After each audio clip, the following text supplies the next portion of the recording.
back, everybody. So we're a little late coming back to you after the final playoff game, the championship game with Clemson and Alabama. Life, it was it was Monday. It was last Monday. So, but that's all right. We've had a busy week. People have lives. People have lives. It's not our full-time job unless you guys help us make it one. We could do that. That's we fine. could do this. I would rather do that. Anyway, so we just want to talk to you real quick, give our thoughts about the championship game between Bama and Clemson, kind of run down some of the stats and what we thought stood out in the game, and maybe some turning points in the game as well. So, one thing I will say about the game, yes, Alabama won. Did we want Alabama to win? Absolutely not. However, it was a good game. Yeah. All the big games this year were terrible in the bowl season. Yeah. This was a good game. Would I have liked Clemson to win like 40-0? Yes, I would have loved that. But 45-40, I mean. Well, one thing you got from this game is you had good defense for the most part, but you also had good offense production from both teams. So there were some really good defensive plays, really good offensive plays. There were breakdowns in defense on both sides of the ball, and then there were mistakes on offense as well. So I think you had a really well-rounded game. I mean, and a game that's essentially decided because of special teams. Essentially, yeah. Yeah, the two biggest plays of the game were special teams. Yeah. Yeah, but that's, I mean, a pretty big factor.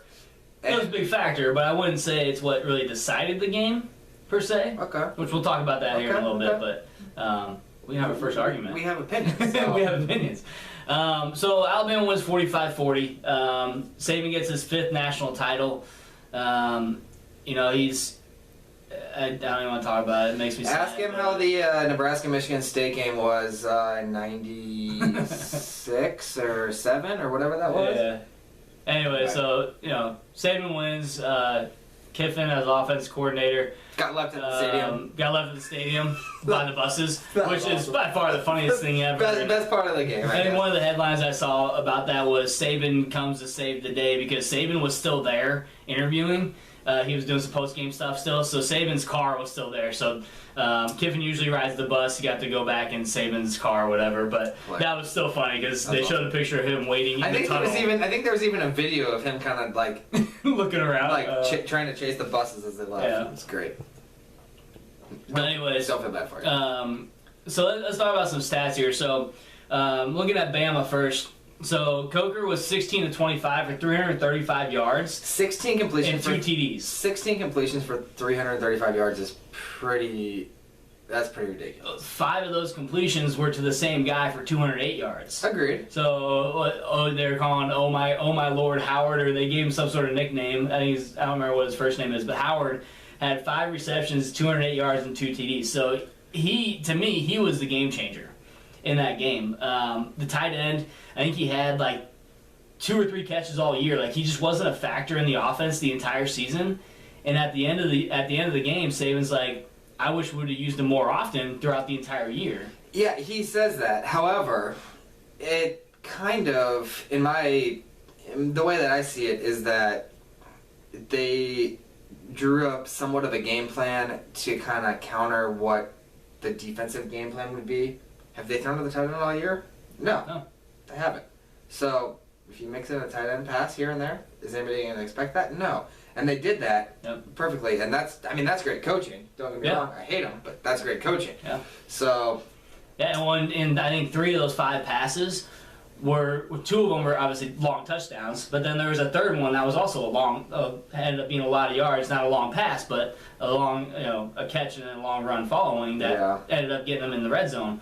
So you look at a guy that doesn't really have much potential all year, and like you said, they draw up a game plan and say, all right, their defense, they're not going to be looking for the tight end. Well, exactly, just like their game plan against Michigan State. Michigan State's game plan was stop Derrick Henry. And they didn't even, use him. They went totally away from that, and they killed him because they went, like I said, great coaching, can't take anything away from them, but what did Henry have? And look at Henry. So Henry had 36 carries. That's still a lot of carries for a game where he wasn't really much of a factor. And now you might say, what the hell, he wasn't a factor at 3 TDs, but 2 of them were from the 1 yard line. And he's what, 220 pounds or something? The dude's a big guy. He's thick. You're going to get behind your lineman. If you don't score from the 1 yard line, you're not a good running back. Yeah. Henry's a good running back. So, but then the 50-yard run. Yeah, I mean, he had 36 carries for 158 yards or whatever, but he had a 50-yard touchdown run. So then he had 35 carries for 100 yards. So really, it's not that great. The Clemson defense was pretty solid. The rush defense was pretty good. So, I mean, yeah, when you see 158 yards and 3 TDs, you know, where's the rush defense? Yeah. It wasn't that way at all. Well, and I think we talked about this before the game, and we mentioned that the big thing in this game is not going to be the rushing; it's going to be Coker. He's going to be the decider in this game. I'm pretty sure we said that because looking at the way that Michigan State played and looking how good Coker was in that game, you knew he was going to be the factor in this game. Because Clemson's defense is better than Michigan State's, if you ask me. And they showed that they could stop the run, stop Henry, and they had flashes defense there on their D-backs as well. Basically, the reason why I thought Clemson would win this game is because I hate Alabama, for one. And 2, I thought that they could stop Henry, which for the most part they did. Yeah. And looking at the season, Alabama on 3rd down, they were like 92nd in the country. Yeah. So I'm thinking, you know, if they can stop Henry on 1st and 2nd down, and they got 3rd and 7, 3rd and 6, 3rd and 7, 3rd and 8, whatever, they're not going to be able to do anything. Coker, to me, was the reason that they won this game. Yeah. And I know they only threw the ball 25 times and they only had 16 completions, but you throw 335 yards in a game. Yeah. You're probably going to win the game. Yeah, that was a hell of a game. And then, well, then you look on the flip side for Clemson, you have Deshaun Watson, who's 30 for 47 for 405 yards and 4 TDs. If you look at, it's almost like if you look at the stats, you would almost think that Clemson won this game. Yeah. 30 of 47, 400 yards against the best defense in the country, second best. Now, the interception that he threw was timely. That was a huge, I wouldn't say necessarily a turning point, because if you look at the last 10 minutes of the game, I mean, Clemson had all the time in the world. They had probably had 3 possessions in the last 10 minutes, just couldn't do much with it. But Watson had a hell of a good game, and he never gave up, played his heart out. But you look at the running back, Gallman, that's where they struggled, was in the run game. But I don't know what Watson had rushing, but he didn't have more than 45 yards. So that was one of those things when he's used to running. No, he rushed for over 100 yards. He wasn't their leading rusher. I know he was not. Oh, I'll have to look it up. I thought he rushed for over 100 yards. But he had opportunities. Maybe he didn't. He did. Either way. A leading rusher was Gallman. But, you know, that when they take away that part of the game for Watson and he has to rely on his arm, that was one thing that Alabama's game plan on defense was stop him from running the ball. Yeah. They know he's going to throw the ball, and Alabama's one of their weaknesses is their defensive backs. So, and they knew that going into the game, but if they can stop Watson from running the ball, which is what they did, he had a couple really good runs, but it wasn't a big factor in the game. His legs weren't. I'm not sure what year Coker is. I think he's only a junior, sophomore, junior. I mean, they'll probably still have the same talent around them, whether they're gone or they're coming up. They'll have similar talent. But what I'm gonna say is Watson and McCaffrey next year. I know they were both at the Heisman ceremony. I mean, that is a toss-up right there for who's gonna take the Heisman next year, and maybe somebody else will emerge. But I mean, look at Coker. He could be up there. The Heisman, to me, it's a television show. Yeah. So it's hype and, you know, what you've done now and what, you know, that type of thing. So the fact that Watson and McCaffrey were there last year, or this year, I guess you would say, they're the 2 best players going in next year. One of them's going to win it. Because everybody knows who they are. As long as they don't have a down year. As long as they don't have a down year or get hurt or whatever. Or Johnny Manziel doesn't pop up out of nowhere. Yeah. Well, then, and for Clemson on the receiving side, Tyler Renfro is a freshman. Not only a freshman, he's a walk-on. No, for sure, yeah. He's a walk-on. And 7 receptions, 88 yards, and 2 TDs. I mean, he was huge in that game. I think Clemson's going to be pretty tough to beat next year. They're going to be right back in the playoff picture next year. I think with Renfro back, Watson back, I just don't see them having a bad year next year. they're unless dangerous in the ACC. unless Watson were to go down or something, God forbid, because I like him a lot, Yeah. so I don't want that to happen. But I think they'll be right back there next year with the talent that they have. Yeah. So after the first half, we were tied at 14-14, and we're watching this game. It's like this has got to be one of the best games we've seen in the playoffs for sure. But a championship game, and we haven't seen a championship game like this for a long time, where it was just back and forth and just a battle on the field. And that was exciting to watch. No matter who you wanted to win, it was a fun game to watch. It was 24-24 in the fourth quarter with 10 minutes 34 seconds left. Alabama had just scored. Alabama just kicked a field goal to tie it 24-24. And then they come out, nobody expected the onside kick, which is why they did it. It's probably I would say it's probably the best onside kick I've ever seen. Easy. I mean, it couldn't have gone any better for Alabama. The little smile on Saban's face on the sideline just kills me. It made you want to just smack it off him, didn't you? It just... he just had that smirk like, I would have done worse than smack it off of him. But it was perfection. It was perfection. It couldn't have gone any better, and give all the props to their kicker, Griffith, who kicked the ball. Yeah, I mean, made it you can as have, perfect as it was. Sorry, Saban. That is 90% on the kicker and 10% on you. Because you can have this great idea to do that, but it has to be almost perfect. Yeah. And that kicker did exactly that. Well, and the way Clemson was lined up, and I'll give you more of the special teams coach. On the opposite side of where they kicked it, they had one more guy over there. So that was a big difference too, because they didn't have that guy on the end where the ball was kicked. Otherwise, Clemson had a better chance to get it, but it just happened to be that perfect, where the Alabama guy was right there, 11 yards from the kick. I mean, that was incredible. I've never seen a kick that good. But was that a huge turning point in the game where you said Alabama's going to win now? I wouldn't have said that Alabama's going to win now. I thought that they would probably take the lead, which obviously they did. But two plays later? Right, yeah. 51-yard pass to 2 plays later. Howard. I was pissed. But when it first happened, I just basically said, at that point in time, I thought Clemson kind of had the one up on them at that point, and it just kind of flipped. But that didn't mean that it went to here. It was just, now possession-wise, I think if Alabama scores, then they're going to kind of go back and forth, and I think they kind of have the edge. But I didn't think that, okay, now Alabama won the game after the touchdown pass. That jumped up a little bit, but the game was still only a touchdown game in the fourth quarter. Yeah. Anybody can still win that game. With just over 10 minutes left. Yeah. Or 9-something left. So plenty of time. There was still a lot of time for Clemson. And in college football, with the clock stopping the way that it does, anything can happen. Yeah. And a lot of people thought that was what changed the game and really gave Bama that win. And I completely disagree, just because Clemson had 2 or 3 opportunities after that to go downfield and score, and they did on their last drive. I mean, that was their last touchdown to make it 45-40. But I don't think that's what changed the game. It flipped momentum a little bit. Yeah, I wouldn't say it's not why they won the game. I wouldn't say that's why they won the game. I would say that it changed the game a little bit. It didn't. It flipped the game, if you will. It didn't make Alabama win the game. No.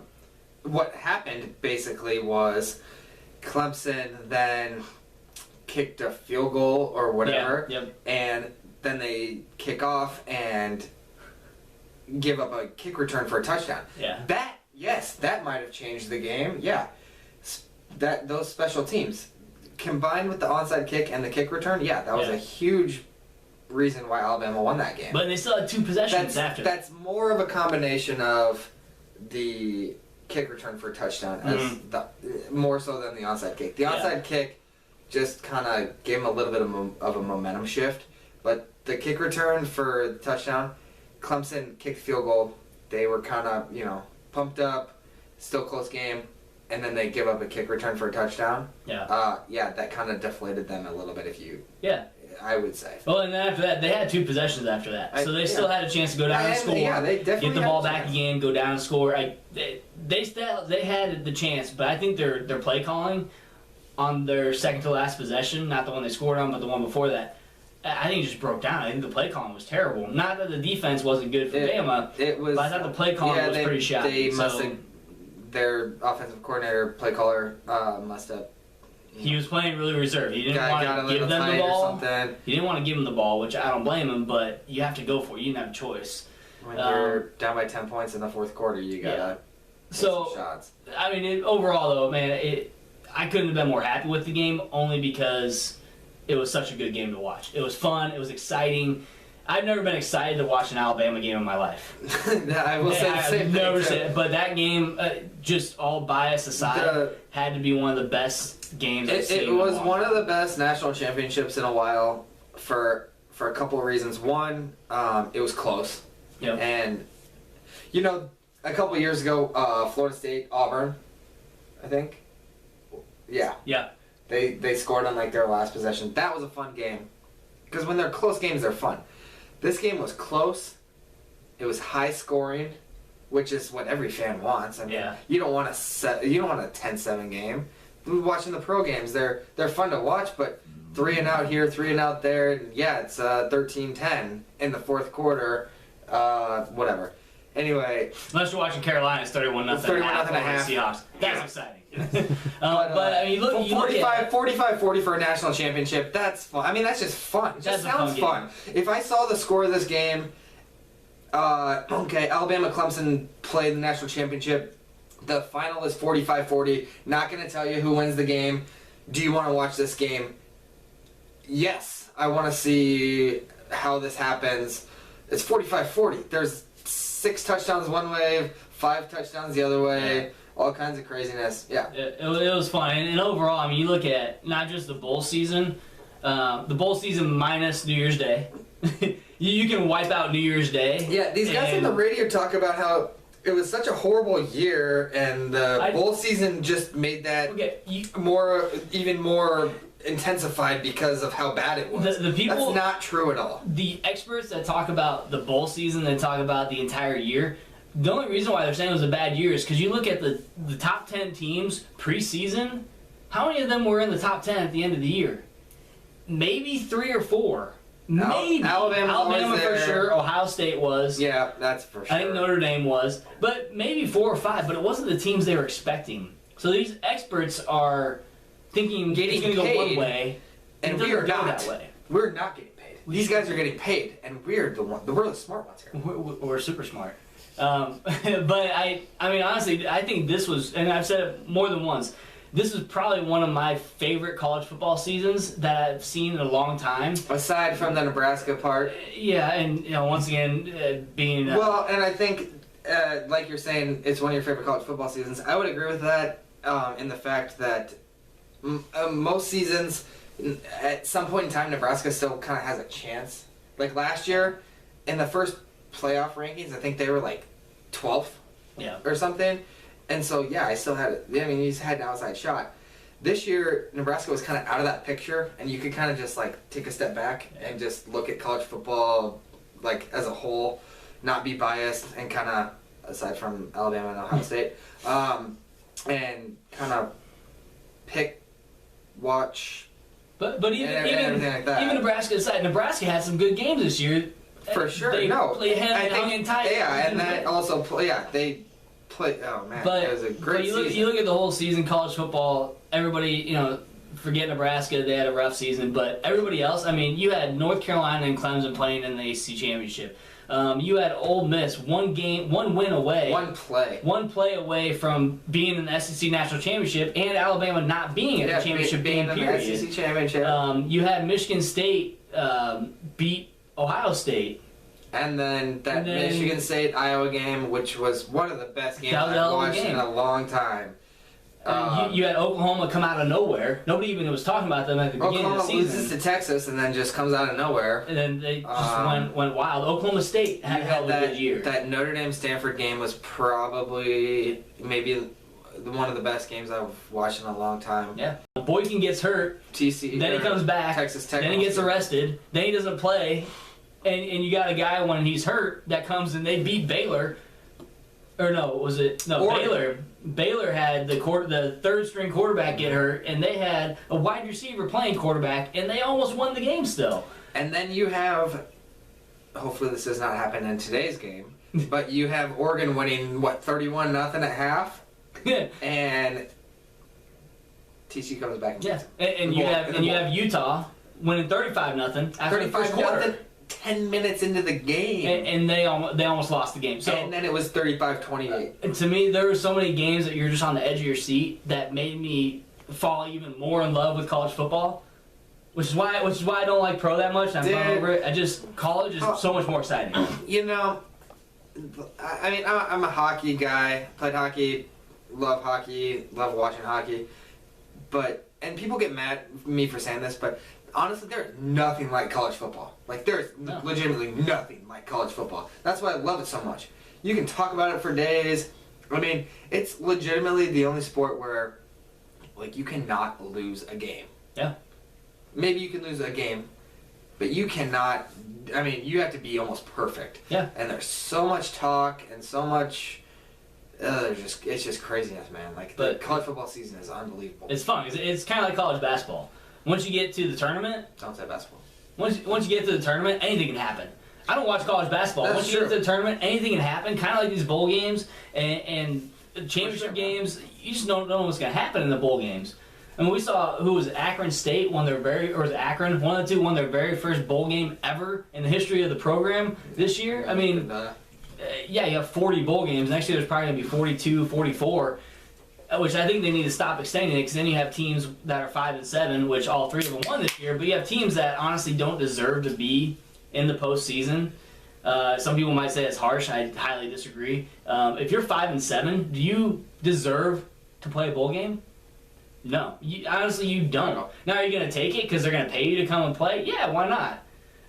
But yeah, I mean, if you're Nebraska and they said, "Hey, you had a really shitty year, but do you want to play UCLA, who was in the top 10 for a significant time this year?" Yeah. And come play in California. They have a great team. Yeah, we are, and then we're gonna beat their ass, and that's exactly what they did. So, but I mean, does a 5 and 7 team deserve it? No, I don't think 40 bowl games is a lot of bowl games. Now it's fun. It's fun to watch them. Oh, I love it. You get a pick and... But it's a lot of games. So it is. Do they need to extend it? Absolutely not. Do they need to extend it to an 8-game playoff? Absolutely not. I think that would be... 18 playoff? I don't think that'd be smart. I don't think they'll do it. You know... but let's also talk about the playoff committee. Jeff Long. Jeff Long is no longer the chair. Now, I was reading up on this a little bit. I didn't. You sent me that thing, and I kind of laughed and thought about it, but I didn't look at anything. I was trying to find out, like, what did he do? What did he do wrong that got him kicked off as the chair? That's not how it works, though. The committee votes a chair.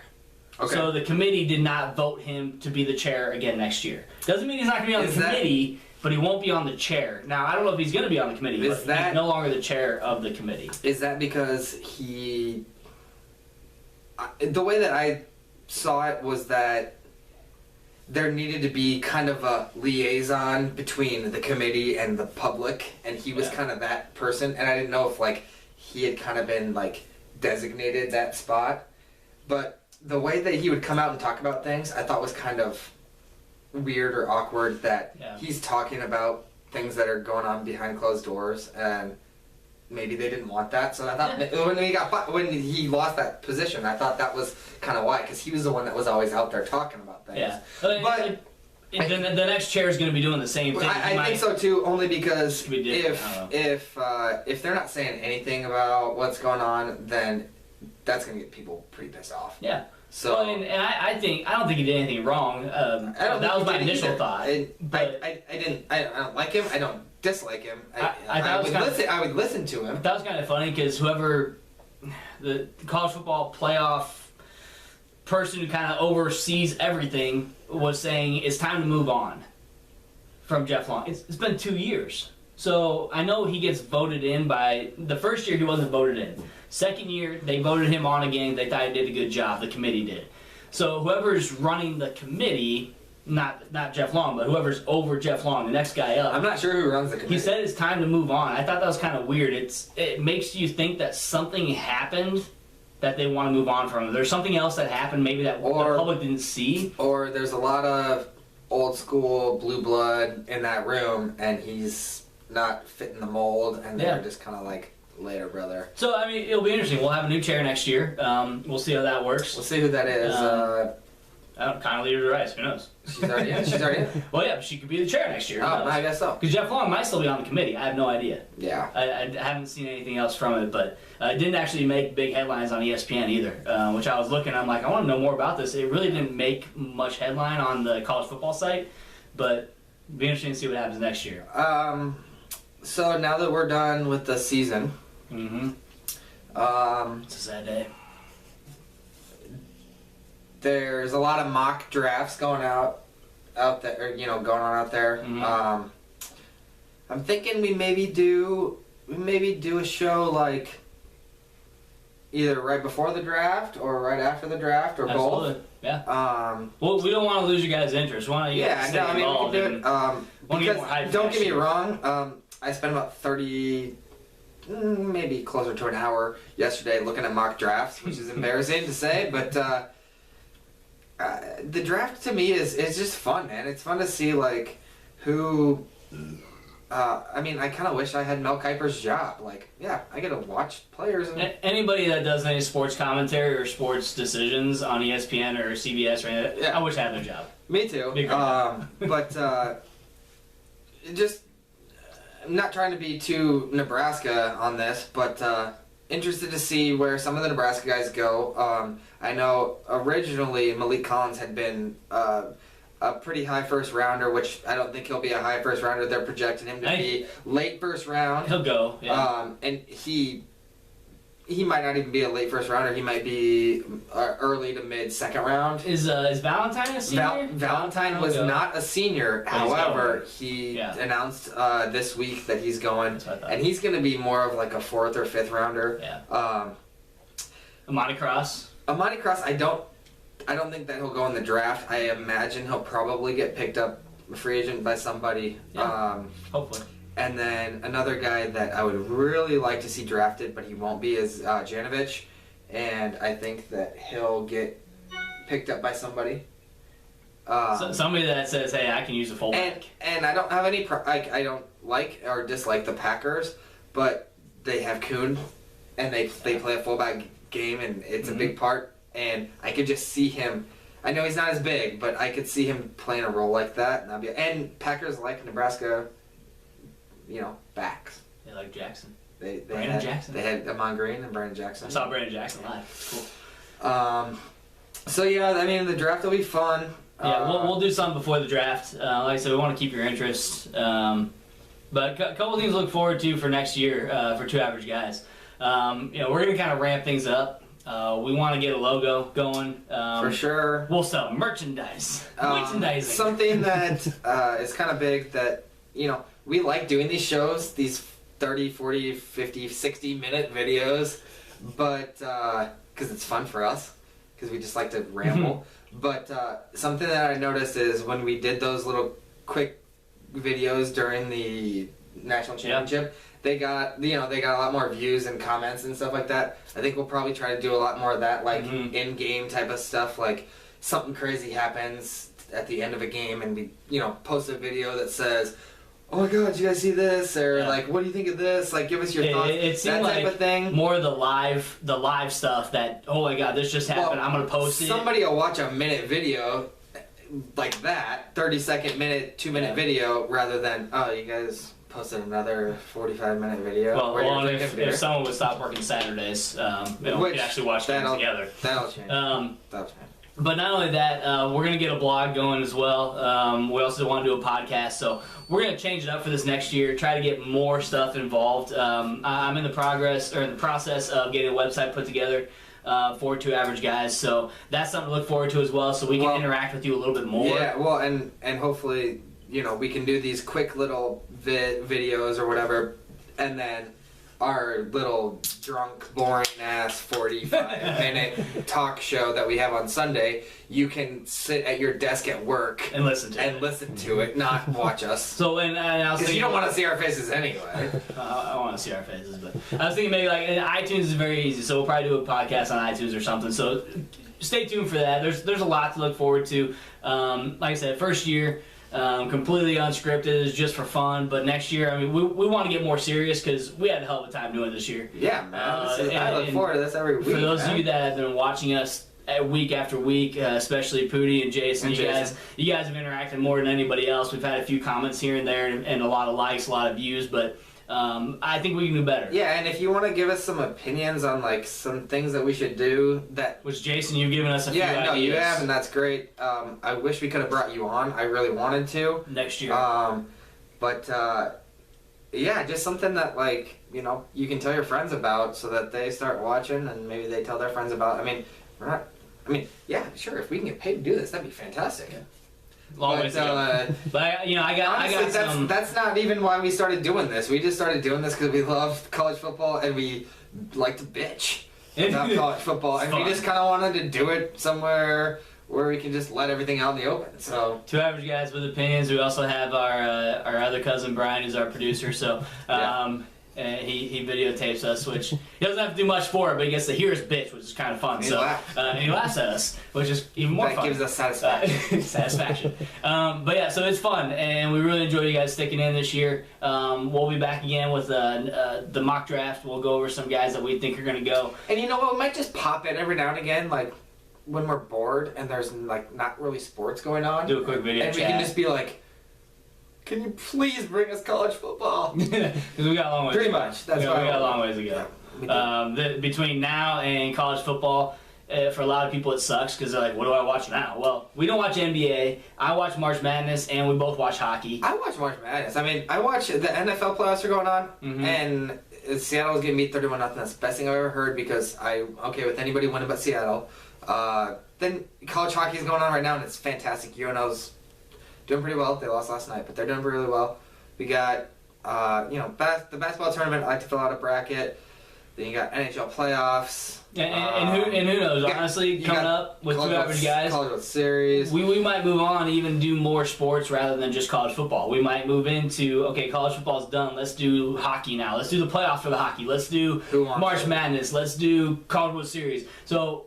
This is just first year, so we have a lot to talk about between now and then.